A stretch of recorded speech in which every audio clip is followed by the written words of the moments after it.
Whole room, get set, get set, get set. Lift up. Lock the glutes all the way through. Set. Into the hang position. Pull. Up into a shrug to reinforce right into clean hips and that shrug coming through. So we just sent them a reminder. Then reset. Clean. Catch it in balance. Hold, hold, hold. Up. Down. That would be one rep. Then coach a couple guys quick between the heart. Reset, reset, reset. Lock back into the bar. Wait till everybody's down. Reset on the bar. And go into it again. Lift up. Set. Pull. Set. Clean. Up. Down. But by pausing and hitting each of those positions, I'm teaching every step of the movement. And there's an area where someone's deficient, like they can't catch because they're not pulling their elbows through, it's impossible to execute it. So for us, while we're watching it, one, it forces everyone back to the basics of the technique, but also if I have somebody over here on one of these racks at the end, this guy's off cadence, he's dropping the bar, can't get it right. Okay, cool, Coach Bishop, you got him, go get him over there. He might pull him to the side. Maybe that guy needs extra work, but it's great to remind everybody who's been doing it, to teach it from the ground up, but also if I can't hit those positions or execute it with light weights at that tempo, okay, big red flag, this guy's not ready for this movement. So we have to, he needs a little bit more time coaching it, a little bit more time working on some of these progressions, maybe on the side with another coach to catch up to speed with the rest of the group. So any questions on that one? Do you film that part of it, the cadence and everything, so that you can go back and talk? I have some videos of it, and sometimes we might film a guy if he doesn't, you're trying to tell him something, it just doesn't stick. Video is always a good cue to be like, okay, hey, look at it. You see what I'm saying with your hips? See how your hips aren't coming all the way through into a full extension? And be able to break it down.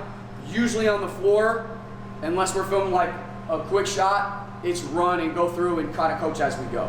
But yeah, video is a great resource if you have somebody who can film it live during the session. Anything else?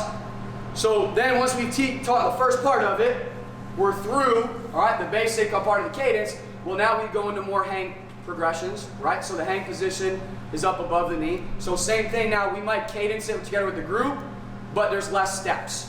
So now it might be like, okay, here. Everybody get set, bars up, bars up, bars up. Set, clean, up, down.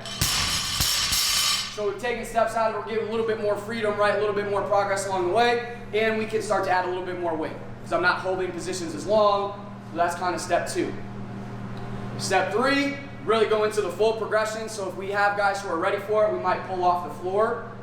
A great one when we pull off the floor, especially you guys probably have done hang cleans a lot. It's hard to catch a hang clean and then reload another hang clean, right? So a lot of times when we even get to floor progressions and we start going heavier, we'll go off the ground, get set right here, come up, power shrug, clean,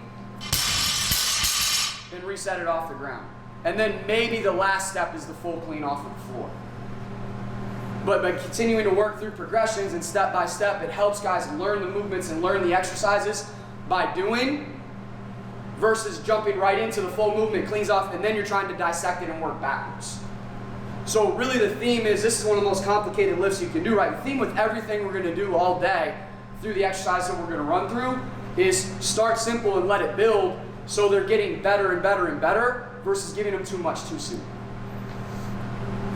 The final part, when we're really in a true power phase, so for us this is like end of June, July, right before the season starts, we actually probably will move most of our Olympic lifts out in favor of weighted jumps.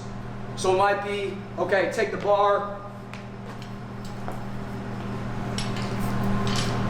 and usually we would rack this, like they unrack it out of the rack rather than pick it up over the shoulders, right? But now I can go into like barbell squat jumps, squat, jump, okay? Or I can do that with dumbbells, kettlebells, trap bars, same way, jump, holding the trap bar, but now it's a little less weight, but I'm really focusing on more speed and true power development at that point in time. Because even from cleans, they're a power movement, right? We want to move it lighter weight, faster speed. If we wanted to train strength on the clean, then we would honestly just front squat. the purpose of the exercise on clean is power development, right? It's an explosive lift. So when we get to the end of that power and explosive continuum, jumping with weight is more powerful and faster and more explosive than a clean. So we're into that final phase. We go into more jumping with weight versus the Olympic variations. When we finally get to the in-season block, for the in-season work, really looking at lighter weight pulls. So those shrug pull variations, it takes a little bit off the elbow, a little bit off the wrist, especially the guys who are punching and striking and hitting things all the time. Or we'll use kettlebell variations, kettlebell swings, kettlebell jumps. Lighter weight, still getting enough where we're working some speed and power development, but we're not really emphasizing load in an Olympic lifting pattern at that point in season. The engine's been built. We're trying to hang on to it. Football is going to train explosiveness. So we're doing just enough to keep that twitch going and hang on to it for the 2-3 months that we're in that in-season grind. Keep touching it every week, but not trying to overdo it. Any questions on Olympic lifts, clean specifically? Good to go? Awesome. So, in complement to it, right, power and explosive work, jump training. So, with jump training, we start with the landing. The landing position is always the most important part of jumping. If I can't safely land my jumps, then I can never go into a second consecutive jump or multiple jumps if I can't land the first jump. And some of the best like injury prevention work that you'll do, prehab work that you'll do, will be teaching guys how to land in balance. Balance is a key part of jumping and landing. It's a key part of changing direction, key part of acceleration, speed development, different angles. So being able to absorb force and land under control is an extremely valuable skill. So block one, we're like altitude landings, literally stepping off the box, come down, pull the elbows back, because if I was going to jump again, I'd want my arms to be able to swing into it and just land in that position. Back up on top of the box, step off, pull the elbows back, landing position. Now, when I land, are my knees buckling in? Can I come to a stop and slam on the brakes? Those are really the things that we're looking for. If a guy lands and starts collapsing, there's a strength issue upon landing. Or if they can't land here and there off balance, balance issues, right? It can be very revealing even in simple exercises. Make it a little bit harder, same thing on one leg, on mini hurdles. So we'll use these with our skilled, big skill guys. With linemen, sometimes we'll just jump hash marks on the field, not even have them jump all the way over an object, but it's the same idea. I'm trying to jump, can I balance?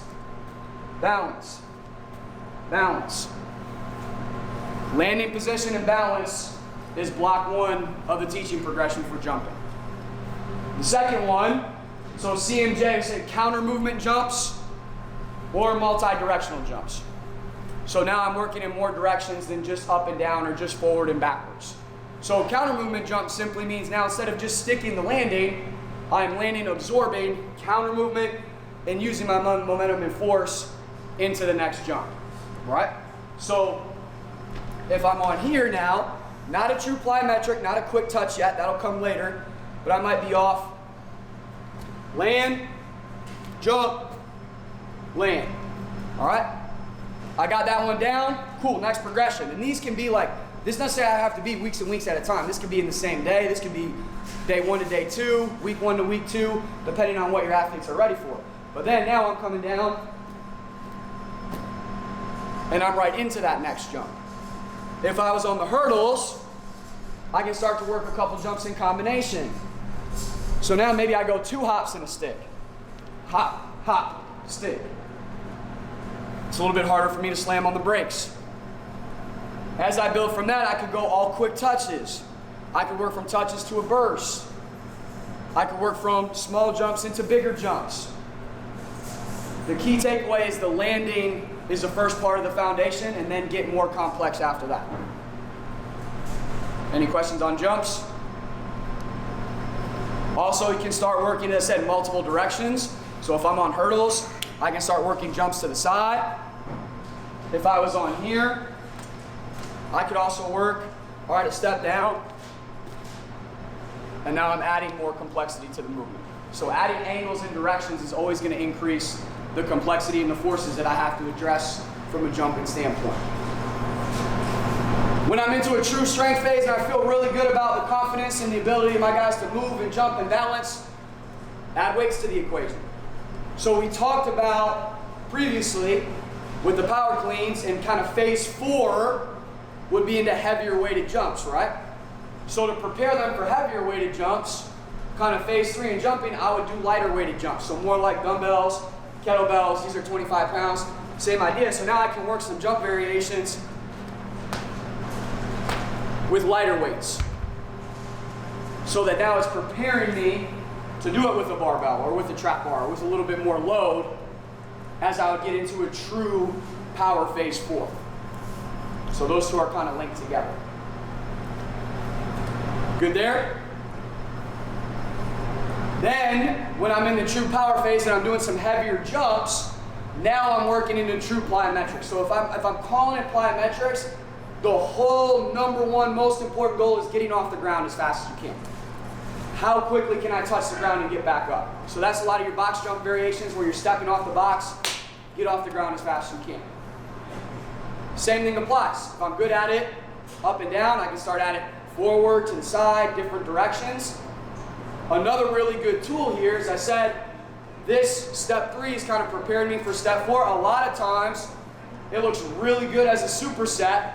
If maybe I go from a barbell squat jump, I've weighted it, I've got my body used to producing force. Okay, I just finished my barbell squat jumps, now I can come over here and I can work off of a more quick touch variation and start pairing those together. So you can kind of see how the dots start to connect from, all right, my clean work and jump work, and by the time I'm in a true power phase, the weighted jumps and the quick touch jumps kind of blend together, and now I'm training both variables. I'm training the force side of the equation, and I'm training the speed side of the equation with how fast I can get off the ground. So far, so good? Question. Yes? What's your set rep on the quick tap? So at the beginning, we keep the volume pretty low, like 3 to 5 jumps, 3 sets. As they get better at it, then really we don't change the number of reps very much because we're not adding weight or anything to it from a low standpoint, but we'll add sets. So kind of start with 3 sets, and then add 4 sets, and then add 5 sets. It wouldn't go more than 6. Great question. And really, it depends on the size of the athlete too. So I say 3 to 5, the bigger the athlete, are more on the side of 3s. Skill guys, more on the side of 5s. For the last part, when we're in season, we're looking at more at ankle work. So now I've put through this whole progression and I've built up to be able to be strong and quick off the ground. In season, the only work we're going to do, because there's so much explosive stuff being done in football and so much sprinting, which is the ultimate plyometric exercise, getting off the ground fast, a lot of what we'll do would just be stuff in like right here. Stuff that you would normally do in warm up. That's about the extent of it in season. We do a lot of balance and a lot of isometric work too, where I'm just working on, all right, maybe in positions here, up, loaded, holding from the calf. Those are really good positions to reset tendons. So if you have guys who are like sore calves, Achilles, things like that, which can definitely happen in season, isometric exercises, and you'll see it when we talk about hamstrings and stuff here in a minute too. Exercises where you're holding tension, just no movement, just holding, is really good to alleviate tension and reset some of those things. So in season, the focus on the ankle is real, okay, let's get a little bit of quick touch work in so that we can keep it in the system, and then let's work holds so we're not overloading the system through the game of football. Next one, I gotta speed up. Primary lifts. So, main lower body lifts. Okay, squat. First technical phase, goblet squat. Kettlebell, dumbbell. If you have access to them, or you have the money to buy them, there are so many different things that we use these mini bands for. For a lot of hip work, a lot of warm-up stuff, but it's one of the best exercises, in my opinion, to teach squatting. Because most of the time, the weakness in the squat is from the hip or the knee collapsing inward. And so if I have a band, and I put the band around my knees, with the band around the knees in the squat, The band is now trying to pull them in, right? So it automatically gives me enforcement to push them out. So if I'm cueing a squat, first thing I want to keep my feet flat on the ground. So I tell big toes curled into the ground. Big toes are grabbing the ground. Now I have the band as reinforcement, grip the ground with the feet, sit back and push the ground apart. Because I can feel the band that wants to pull me like this, I now have to fire and open the hips and use the hips while pushing the ground apart in the squat. So it's not just I have to cue it, I have to tell you to do it. You can feel it. If the band is pulling you inside, you know that you're collapsing inside. It's automatic reinforcement to open my hips. So a lot of times in square one or even in later phases, we might do warm-up sets with these around the knees. Whether that's with the barbell, whether that's with the goblet squat, putting the dumbbell out in front, to reinforce that hip position and firing pattern from the basic technique of the squat. Constant reminder, here's the way I'm supposed to do it. Second one, so we go into more tempo hypertrophy. So that can either be higher reps, 6 to 12 reps, back squat, front squat, whatever, pick your poison, whatever you want to do. Okay, if you're doing front squat for really high reps, I would hold it here or hold it with straps, just because eventually their arm and their wrist is going to go to sleep on it. So usually for us, we spend the beginning part there in that tempo phase on a back squat, just because it's easier body position, easier to hold the bar for higher reps. When we're going through the squat, it could be the higher reps, or I could manipulate tempos. So another really good way to get time under tension and develop and grow the muscles, that hypertrophy is what grows the muscle. I could only do 5 reps or 4 reps or 3 reps, but I could go 5, 6 seconds on the way down. 5, 4, 3, 2, 1, pause, bring it back up. It works really well by manipulating tempos in the lift because it forces me to have good technique. If I can't control the bar that slow, then I'm not going to be technically proficient in the exercise. So again, it's another thing that can be very revealing and break down. Okay, here we've taken it back to the basics. You have to hit the right positions. You have to push the ground apart. You have to have a degree of balance at the bottom if I'm moving slow and coming up and through. So a lot of times, even before we'll go to some of that higher rep work, we'll start with eccentrics and work those slower tempos in the movement, because that again forces the technique before you're adding more load to it. Now, when you're into a true strength phase, a lot of times in our strength phase we'll go to front squat, so we like back squat for the higher rep stuff, right? So now into a front squat, 2 to 6 reps, and if I build the foundation right, I can load it and load it effectively because the guys are proficient at the movement pattern.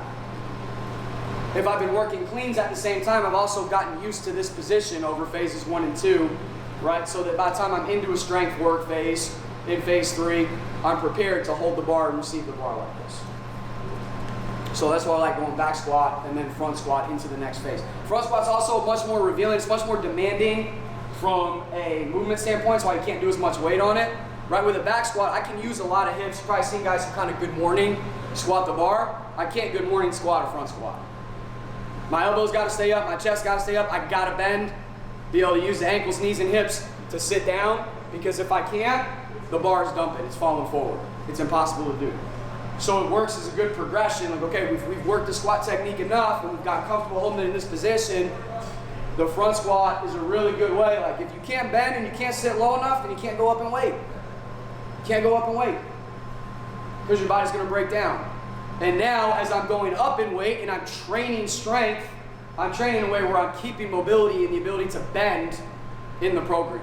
Because we all know when to get on the field, right? You can be strong as an ox, but if you can't bend and you can't move, then it's really, really hard to do your job.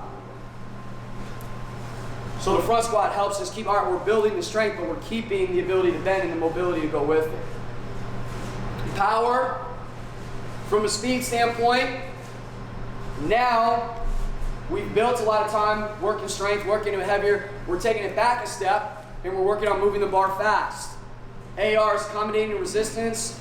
Well, not everybody has accommodating resistance, but that's a great time to work in bands, chains, attachments to the bar, Because if I have chains on the bar or bands on the bar, what happens? At the bottom, right, assuming they're tied down low, at the bottom, the weight is lighter because the tension is going to the floor, right? The chains are on the ground, and the bands are under slack. But as I stand up, heavier, heavier, heavier, heavier, heavier, heaviest at the top because the chains have now risen off the ground, or the band has come under more stress. So when I'm training something to be speed or powerful or explosive, it's a really good reminder, because if I come out of the bottom at the same speed, I'm going to get in trouble as it gets heavier. So it forced me now, as I'm coming through, I have to accelerate through the movement. I have to build speed and build power on the way up because the weight is getting heavier as I go up. So it's a really good way, kind of like it's hidden in the exercise, but you force acceleration, you force explosiveness out of the bottom, because that's the only way to move the weight as the weight gets heavier on your way up through the movement. And then same idea, we'll work this in with different contrasts and complexes. So again, connecting the dots, phase 4 is the most advanced training phase. We might go from, all right, we're gonna be over in here, we're doing a squat movement with chains on. Then from the chains, might come over and do a weighted jump. From the weighted jump, might come over here and do one of those quick touch jumps or box jumps, emphasizing speed off the floor. So now, in phase 4, I bridge on the higher end, right? Kind of strength and power, straight power emphasis, speed emphasis. All down the line in one triple set, as they've been prepared over the course to get to that point. And then in season, we spend a lot of time, box squats, all right, are a great variation to help you kind of judge the depth, but it does take some load off at the bottom. The big thing is, if you're doing a box squat, don't bounce off the box. A lot of times guys will mess their back up because if I'm sitting down on the box too fast, right, the force from the box is now jamming up into my low back or my spine. So whether it's, you can teach it either way, whether it's a pause and come up, all right, or whether it's like a 1/1000 and come up, as long as I'm in control when I touch the box, I'm good. But I'm not a huge fan of tap the box and go, because guys will hit it too hard. So it's always under control as I hit the box. But it does, by sitting down, I get a little bit of break in tension at the bottom. It's a little bit less stressful. Helps me control for my depth, really good in-season variation. We'll also use accommodating resistance, so chains or bands, but in assistance in season. So when we're in season, might take the bands, instead of tying them low, tie the bands up high to help pull out of the bottom, right? The bottom of the movement's the most stressful part. Hardest part, most stressful part, hardest part on the ankles, knees, hips, back. So now if I have the bands helping me, it's giving me like a free spot.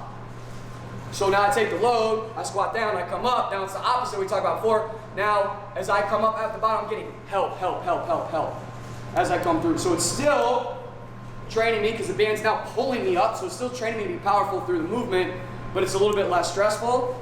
By the time I get to the top, the bands are looser at the top, right? There's not as much tension on the band. So it's still heavier when I get to the top of the movement. So I feel, say I got 315 on the bar. At the top, it feels like 315. But at the bottom, might feel like 275. So I have low stress in the more compromising part of the position, but I still kind of get the load, the stimulus, the hormone release, all the good stuff that comes with getting some strength work at the top of the movement. It just helps us protect the joints a little bit. And then don't be afraid to deload. Like when we're in season with any of these exercises, it's like you came off a really hard game, overtime game, physical game, guys are beat up. Don't be afraid to make strength last. The residual on strength training is about 30 days, plus or minus 5. So if I've been in strength all summer and I've been working it and training it, it's gonna hang on for 30 days. So a lot of times we, like in season, we go like 3 weeks on, 1 week off, 3 weeks on, 1 week off. Now, when it's off, I don't mean we do nothing, right? We might go, hey, today we're gonna hit 135, we're gonna do some mobility, bounce around a little bit, light, fast, okay, stay active, get the blood flowing to recover a little bit from the game, but you don't have to push strength every week in season. It hangs on for a long time. Sometimes you might get better results giving them a week to get their legs back under them. And it won't be detrimental as long as you're strategic with where you put them in. Okay, split squat, lunge variations.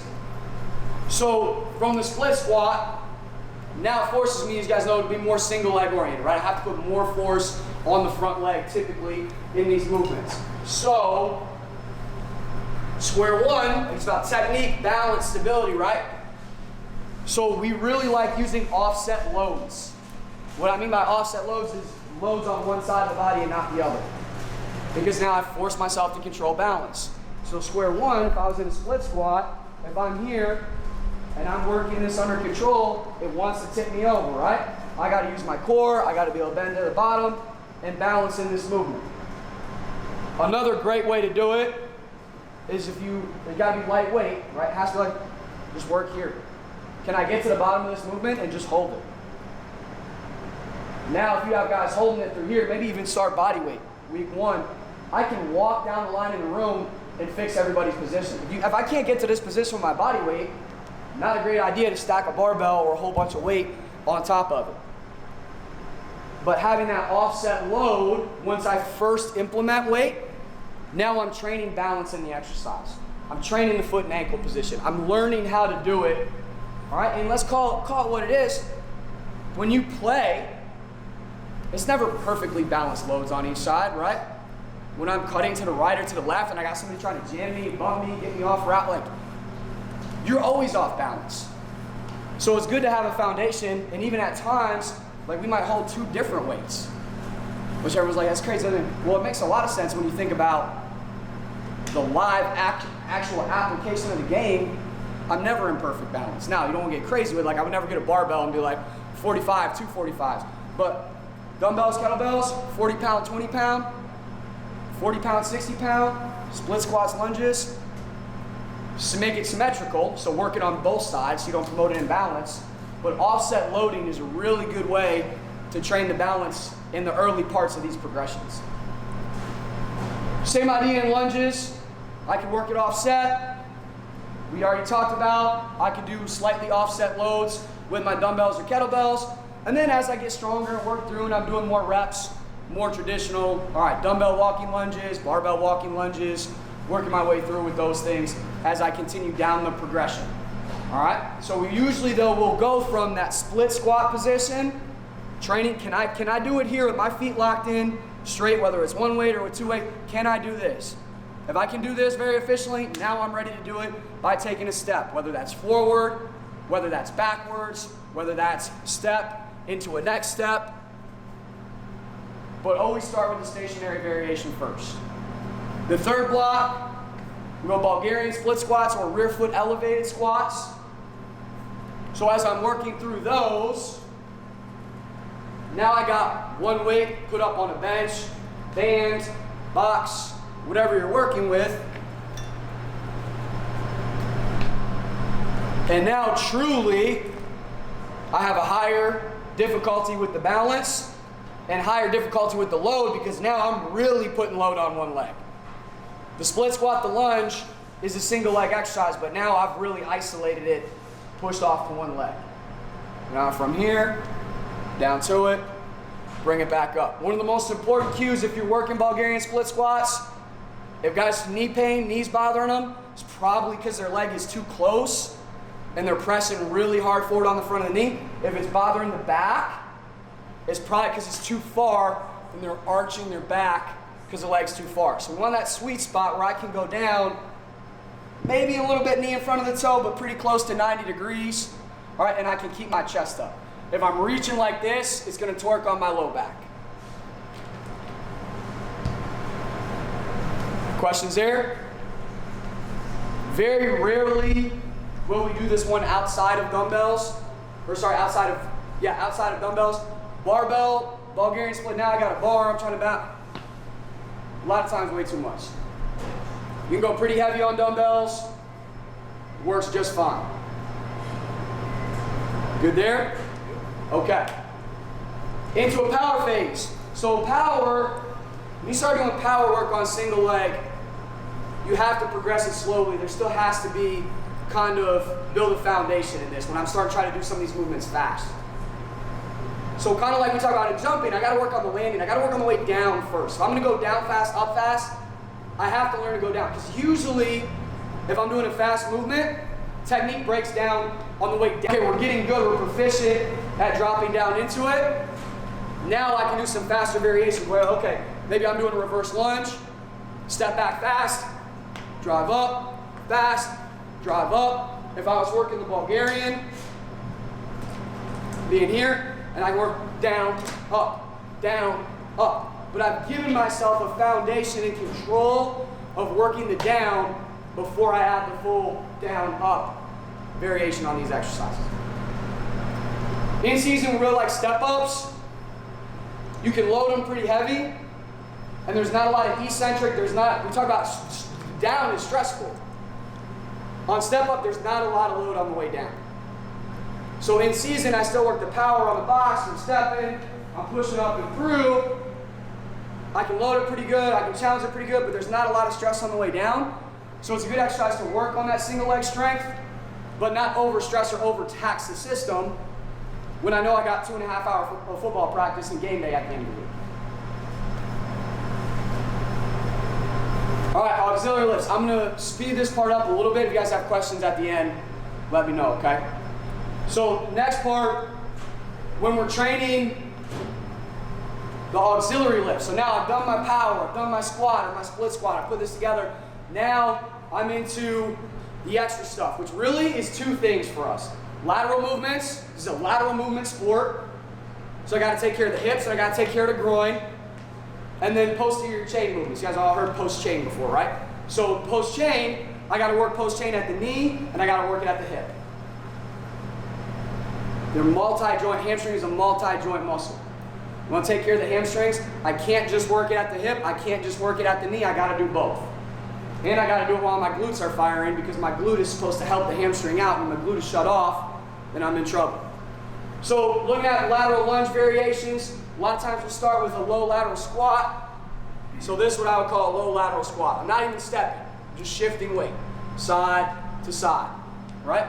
From a lateral squat position, now I can work into a lateral lunge where I'm actually taking a step into the movement, okay?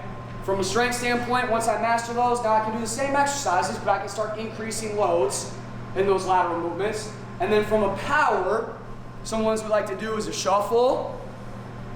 So now I shuffle into lateral lunge, shuffle into lateral lunge. And I could do that holding light weights out in front of my body too. Push lunges are really good, coach. So one that's really great is I balance on one leg. Coach is going to push me to the side, and I have to control that force as he pushes me over to the side. Again, I'm working the way down in this one, right? He's pushing me, I have to control it and come down. Landmines are a really good tool for lateral movements. There's some of the things that we talked about.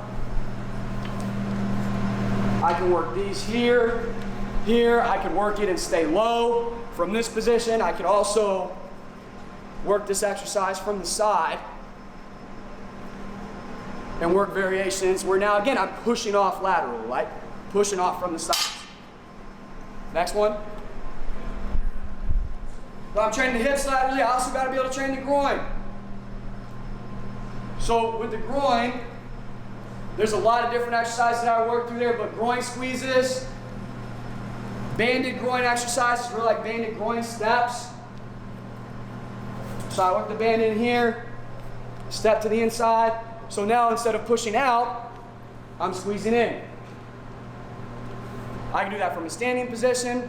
I can do it sitting on the ground, bringing the leg in. But now I'm training pulling to the inside. Manual resistance groin exercises, partnered work. All right, coach, jump over here. Lay down on your back. Put your feet together like you're doing a butterfly stretch. From here, weight and pressure's on here, squeeze it together. Control it on the way back out. And relax. Good.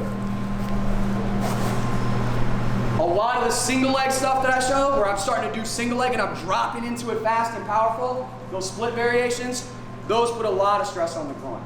So even though I'm not moving in a lateral motion, so to speak, the groin is a big stabilizer to keep my knees and things from going in and out. So anytime I'm dropping in those split positions, the groin is firing at a very high level with those two. All right, last part, I'll go through this quick. The big takeaway from posterior chain work is, again, that I'm training it at the knee and I'm training it at the hip.